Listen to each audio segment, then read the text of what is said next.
இது வந்து பார்த்திங்கன்னாக்கா கேவுரு மாவு ரோட்டி வந்து எப்படி பண்ணுறதுன்னு பார்க்கலாம். சூப்பராக அதுக்கு தேவையான இன்க்ரீடியன்ஸ் வந்து பார்த்திங்கன்னா ஆனியனு அண்ட் தென் பார்த்திங்கன்னா முருங்கைக்கீரை. ஸோ முருங்கைக்கீரைக்கு ஃப்ரெஷ்ஷாக கச்சிக்கலாம், கொஞ்சமாக வந்து ஆட் பண்ணிக்கோங்க. கருவேப்பிலை. இது வந்து இந்த மாதிரி முருங்கைக்கீரையில் வந்து பார்த்திங்கன்னா ஐரன் கண்டென்ட் வந்து அதிகமாக இருக்குது. ஸோ ஃப்ரீக்வெண்ட்டாக யூஸ் பண்ணிக்கோங்க.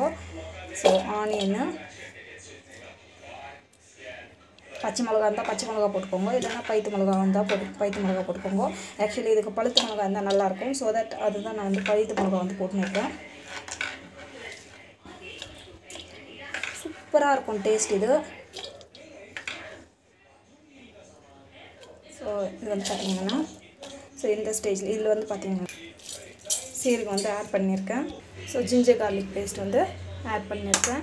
டேஸ்ட் வந்து சூப்பராக இருக்கும் ஜிஞ்சர் கார்லிக் பேஸ்ட் வந்து ஆட் பண்ணாக்கா. ஸோ மஞ்சள் பொடி வந்து கொஞ்சமாக ஆட் பண்ணிக்கோங்க.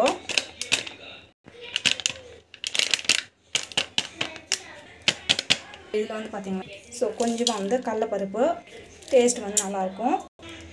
பெருங்காயம் ஆட் பண்ணிக்கோங்க. எல்லாமே வந்து பார்த்திங்கன்னா ஒரு பிஞ்ச் ஆட் பண்ணிங்கன்னா போதும். சால்ட் வந்து தேவையான அளவுக்கு வந்து சால்ட் ஆட் பண்ணிக்கோங்க. பத்தலைன்னா வந்து அப்புறமா ஆட் பண்ணிக்கலாம். ஸோ ஒரு பிஞ்ச் ஆட் பண்ணால் போதும், அதிகமாக வந்து ஆட் பண்ணுறது வேணும். ஸோ மிளகாத்தூள் வந்து ஆட் பண்ணிக்கோங்க. ஸோ இது வந்து பார்த்திங்கன்னா நல்லா வந்து இப்படி மிக்ஸ் பண்ணிக்கோங்க.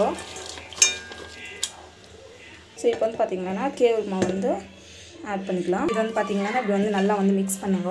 இது வந்து பார்த்திங்கன்னா ரொம்ப தண்ணியாகவும் இருக்கக்கூடாது, ரொம்ப கெட்டியாகவும் இருக்கக்கூடாது. ஸோ இப்போ வந்து பார்த்திங்கன்னா தண்ணி வந்து இப்படி போட்டுட்டு ஜஸ்ட் வந்து இப்படி மிக்ஸ் பண்ணிக்கோங்க. சுடுதண்ணி போட்டுக்கோங்க. நம்மளுக்கு வந்து பார்த்திங்கன்னா நல்லா வந்து இந்த மாதிரி வந்து மிக்ஸ் பண்ணிக்கணும். இந்த கன்சிஸ்டன்சியில் வந்து பிழிஞ்சிக்கணும் மாவு.